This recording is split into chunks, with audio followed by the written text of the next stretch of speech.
தனது நினைவில் இல்லாத ஒரு நாளை பற்றி கேள்விப்பட்ட கணத்தில் இருந்து கபிலர் சற்றே அதிர்ந்து போயிருந்தார். நீலன் அவர் அருகில்தான் உட்கார்ந்திருந்தான். அவனிடம் பேச கபிலரின் மனம் விரும்பினாலும் அவரது எண்ணங்கள் முழுவதும் கைத்தவறி போன நினைவுக்குள் தான் இருந்தன. நீலன் எழுந்தான். ஊர்பழையன் உங்களை பார்க்க வேண்டும் என சொல்லி இருந்தார். அவரை அழைத்து வருகிறேன் என்று சொல்லி சென்றான். ஊரின் மிக வயதான ஆணை பழையன் என்றும் பெண்ணை பழைச்சி என்றும் அழைப்பது வழக்கம். அதே யோசனையில் இருந்த கபிலர் தான் உட்கார்ந்திருக்கும் மரப்பலகையை விரலால் கீறிக் கொண்டிருந்தார். எவ்வளவு அகலமான பலகையாக இருக்கிறது, இது என்ன மரம் என்று அதை உற்று பார்த்தார். அவரால் கண்டறிய முடியவில்லை. அந்த பெண் சிறு மூங்கில் கூடையில் நாவற் பழங்களை கொண்டு வந்து கொடுத்தாள். அதை வாங்கிக் கொண்ட கபிலர் இது என்ன மரம் என்று கேட்டார். திரளி மரம் என்று சொன்னாள். திரளி மரம் இவ்வளவு அகலமாக இருக்குமா? இது நடுப்பாகம்தான், அடிப்பாகம் இன்னும் அகலமானது. எங்களது குடிலில் இருக்கிறது, வந்து பார்க்கிறீர்களா?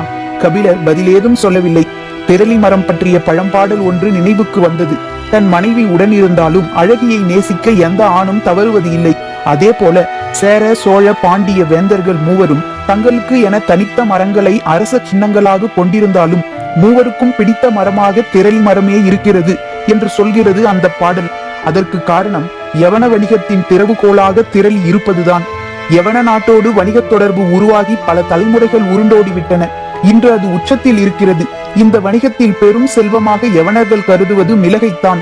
கருத்து சிரித்த அந்த தானியத்துக்காக யவனர்கள் எந்த விலையும் கொடுக்க தயாராக இருக்கின்றனர். யவன கப்பல்களை தமிழ் நிலத்தின் துறைமுகங்களை நோக்கி இழுத்து வருவது மிளகுதான். பெரும் மதில் போல் கடலில் மிதந்து கொண்டிருக்கும் யவன கப்பல்களில் மிளகை ஏற்ற கரையில் இருந்து ஒற்றை அடிமரத்தாலான தோணியில் எடுத்துச் செல்வார்கள். அந்த தோணி திரளி மரத்தால் ஆனது. துறைமுகங்களில் நிற்கும் திரளி மரத் தோணிகளே மிளகு வணிகத்தின் குறியீடாக மாறின. வணிகர்கள் கடலில் மிதக்கும் கப்பல்களை எண்ணுவதை விட கரையில் மிதக்கும் திரளி மரத் தோணிகளை எண்ணியே செல்வச் செழிப்பை மதிப்பிடுகின்றனர்.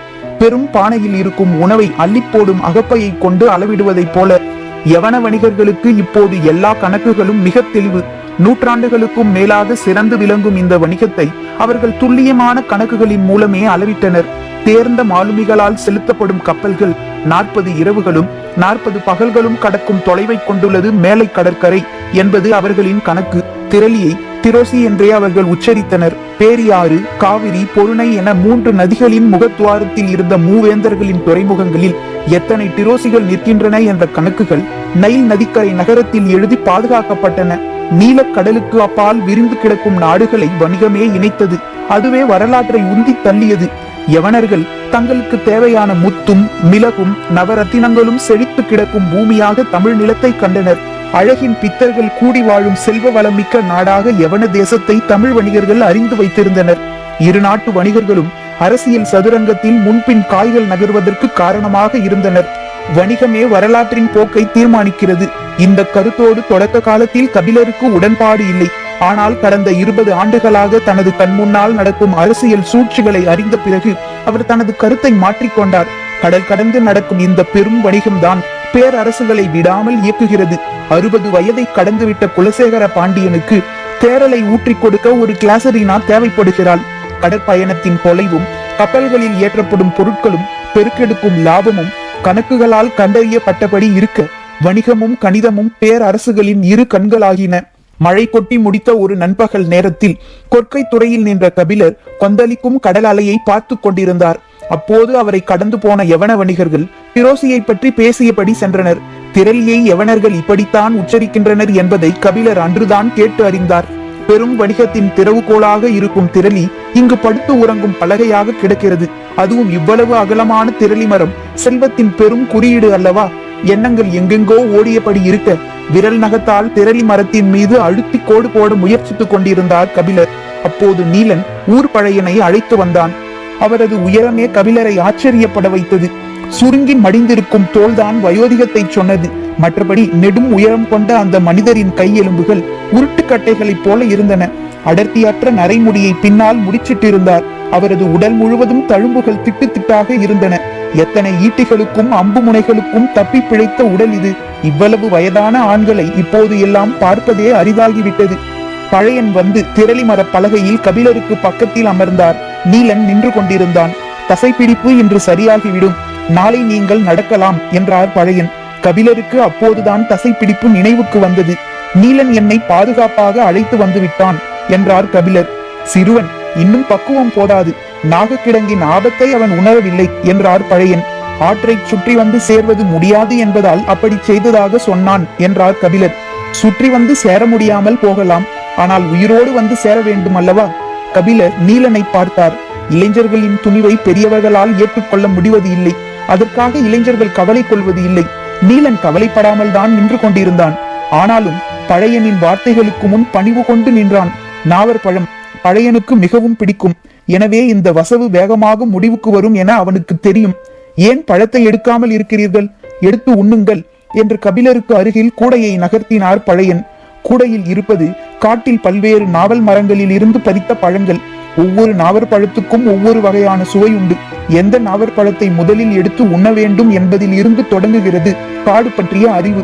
புதிதாக எவராவது வந்தால் அவர்களுக்கு கூடை நிறைய நாவற்பழத்தை தருவது விருந்தோம்பல் மட்டுமல்ல, காடு பற்றிய அவர்களது அறிதலை அளத்தலும் தான். எடுத்து சாப்பிடுங்கள் என்று பழையன் கூடையை கபிலரிடம் தள்ளிய போது கபிலர் முதற் பழத்தை எடுத்து வாயில் போட்டார். அதிலிருந்தே தெரிந்து விட்டது காடு பற்றி அவருக்கு எதுவும் தெரியாது என்று. காடற்ற மனிதனை காட்டுக்குள் அழைத்து வந்திருக்கிறாய் என்று நீலனை முறைப்பதை போல் இருந்தது பழையனின் பார்வை. சரி, இனி நாம் விளையாட வேண்டியதுதான் என்று முடிவு செய்தார் பழையன். நீலனின் கண்கள் அவர் தேர்ந்தெடுக்க போகும் பழத்தின் மீது இருந்தது. அவர் உட்கார்ந்த கணத்தில் தனக்கான பழத்தை தேர்வு செய்திருப்பார் என நீலனுக்கு தெரியும். ஆனாலும் அவர் இன்றைய விளையாட்டை எதிலிருந்து தொடங்க போகிறார் என்பதை அறிய ஆவலோடு இருந்தான். ஆனால் கண்ணிமைக்கும் நேரத்தில் பழையன் முதற் பழத்தை எடுத்து வாயில் போட்டுவிட்டார். நீலனால் அவர் எந்த பழத்தை எடுத்து வாயில் போட்டார் என்பதை கவனிக்க முடியவில்லை. கபிலரின் கண்களும் பழையனின் விரல்கள் மீதுதான் இருந்தன. மடிப்புகள் அலையலையாக இறங்கி கருமை ஏறி இருக்கும் விரல்கள். நகம் பிளவுண்டு உலர்ந்திருந்தது.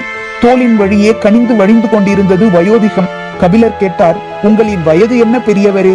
மென்ற நாவற்பழ கொட்டையை இடது உள்ளங்கையில் துப்பியபடி பழையன் சொன்னார், 97. கபிலர் ஆச்சரியத்தோடு அவரை பார்த்தார். நீலனின் கண்கள் அதைவிட கவனமாக அவரது விரல்களை பார்த்து கொண்டிருந்தன. அவர் பதில் சொல்வதற்குள் அடுத்த பழத்தை எடுத்து வாயில் போட்டார். இப்போது அவன் கண்டுபிடித்தான். அவர் கையில் எடுத்தது நரிநாவல். இது துவர்ப்பை உச்சத்துக்கு கொண்டு போகும். அப்படி என்றால் இதற்கு முன்னால் அவர் எடுத்து வாயில் போட்டது வெண்ணாவலாகத்தான் இருக்கும். அதற்குத்தான் புளிப்பு அதிகம். மொத்த வாயையும் உச்சு கொட்ட வைத்து விழுங்கும் எச்சிலின் வழியே பேராவலை அது தூண்டும். அதற்கு அடுத்து நரிநாவலை எடுத்து தின்றால் தூக்கலான துவர்ப்பு முற்றிலும் வேறு ஒரு சுவையை கொடுக்கும். ஆனால் இதில் முக்கியமானது அடுத்து எடுக்கப் போவதில் தான் இருக்கிறது. பழையன் எந்த பழத்தை எடுத்து சுவையின் பாதையை எப்படி அமைத்துக் கொள்ளப் போகிறார் என்பதை அறிய ஆர்வத்தோடு இருந்தான் நீலன். கபிலர் விடுபடாத ஆச்சரியத்தின் வழியே கேட்டார், எப்படி இவ்வளவு துல்லியமாக வயதை சொல்கிறீர்கள்? நரிநாவலில் சதையை விட அதன் கொட்டையை அசை போட்டு மெல்லுவதில் தான் சுவை இருக்கிறது. அதன் மேல் தோல் கழற கழற சுவை உச்சத்துக்கு செல்லும். தப்பி தவறி சற்றே அழுத்தி கடித்து கொட்டையை உடைத்து விட்டால் அவ்வளவுதான். உள்ளே இருக்கும் பச்சை நிற பருப்பின் கசப்பு இருக்கிறதே, அது நாக்கையே கழற்றி போட்டாலும் போகாது. குறைந்தது 3 மாதங்களுக்காவது காரி காரி துப்பிக்கொண்டே இருக்க வேண்டியதுதான். எனவே நரிநாவலை தின்னும் போது மிக கவனமாக தின்ன வேண்டும். தந்திரத்தோடு அதன் கொட்டையின் மேல் பகுதியை கடித்து சுவைக்க வேண்டும். பழையன் வாயில் நரிநாவலை ஒதுக்கி வைத்திருக்கும் போது கபிலர் இப்படி ஒரு கேள்வியை கேட்டுள்ளார். எப்படி பதில் சொல்கிறார் பார்ப்போம் என்று ஆவலோடு இருந்தான் நீலன். எத்தனை கேள்விகளை பார்த்தவர் பழையன். அவருக்கு தெரியாதா நரிநாவலை என்ன செய்ய வேண்டும் என்று? தாடையின் ஒரு பக்கவாட்டில் இருந்து மறு பக்கவாட்டுக்கு நரியை பக்குவமாக அணைத்து ஓடவிட்டுக் கொண்டிருந்தார். தோற்பின் சால் உள்நாக்கில் இறங்கிக் கொண்டிருந்தது.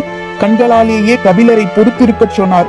என்னென்ன வித்தைகளை காட்டுகிறான் கிழவன் என ஆச்சரியத்துடன் பார்த்து கொண்டிருந்தான் நீலன். நன்றாக மென்ற கொட்டையை இடது உள்ளங்கையில் துப்பிவிட்டு கபிலரை பார்த்து, என்ன கேட்டீர்கள் என்றார் பழையன். வயது 97 என்று எப்படி துல்லியமாக சொல்கிறீர்கள் என்று மீண்டும் கேட்டார் கபிலர். பழையனின் கைவிரல்கள் கூடையில் இருக்கும் பழங்களை கிளறி 3 பழங்களை எடுத்தன. நீலன் அவர் எதை எடுத்திருக்கிறார் என உற்று பார்த்தான். உள்ளங்கை சற்றே மூடியிருந்ததால் சரியாக தெரியவில்லை. பழையன் கபிலரை பார்த்து, மேல்மலையில் இருக்கும் குறிஞ்சி செடியில் 2வது கணுவில் பூ பூத்திருக்கும் போது நான் பிறந்ததாக என் தாய் சொன்னாள். கடந்த ஆண்டு அந்த செடியில் 10வது கணுவில் பூ பூத்திருந்தது என்றார். சொல்லி முடித்ததும் தனது கையில் உள்ள பழங்களை வாயில் போட்டார். அப்போதுதான் நீலன் கவனித்தான். 2 நீர் நாவலும் ஒரு கொடி நாவலும் அதில் இருந்தன. துவர்பேரிய வெற்றிலையில் சுண்ணமும் தெக்கம்பாக்கையும் சேர்ப்பதைப் போலத்தான் இது. இந்த சேர்மானம் தரும் சுவைக்கு அளவு இல்லை. துவர்ப்பை அதன் முனையில் தட்டிவிட்டு வேறு ஒன்றாக்கும். கனிகளின் சுவையை நாம் எந்த வழியில் எந்த சேர்மானத்தோடு அழைத்து செல்கிறோம் என்பதுதான் முக்கியம். ஒவ்வொரு வழிக்கும் ஒவ்வொரு விதமான வாசமும் வண்ணமும் உண்டு. பழையன் துவர்ப்புக்கு அடுத்து சிறுநாவலை எடுத்து இளங்காரத்தோடு முடிப்பார் என்றுதான் நீலன் நினைத்தான். ஆனால் அவரோ சட்டென வேறு ஒரு சுவைக்கு தவ்வி குதித்து விட்டார். அதுவரை நீலம் ஏறியிருந்த அவரது நாக்கு செவல் நிறத்துக்கு மாறத் தொடங்கியது. நீலன் அதிர்ந்து போய்தான் நின்றான். பழையன் தனது நாக்கால் மேல் உதட்டை தடவியபடி பேசியதற்கு காரணம் இருக்கத்தான் செய்தது. நெல்லிக்கனிக்கு அடுத்து குடிக்கும் முதல் மிடறு நீர் நெல்லியால் அறியப்படாத சுவையை நாக்குக்கு தந்து முடிப்பதைப் போல்தான் இதுவும். நாவற்பழத்தின் அடர் கருநீலத்துக்குள் இருப்பது ஒரு சுவை அல்ல, சுவைகளின் பேர் உலகம். கணக்கில்லா கனிகள் தொங்கும் மரத்தில் தனக்கான கனியை தேர்வு செய்யும் பறவையைப் போலத்தான் பழையனும். நீலன் ஆச்சரியப்படுவதை தவிர வேறு வழியில்லை. கபிலருக்கு ஏற்பட்டது ஆச்சரியம் அல்ல, அதிர்ச்சி. அவர் மனதுக்குள் பழையன் சொன்ன கணக்கு சரிதானா என்பதை எண்ணிக்கொண்டிருந்தார்.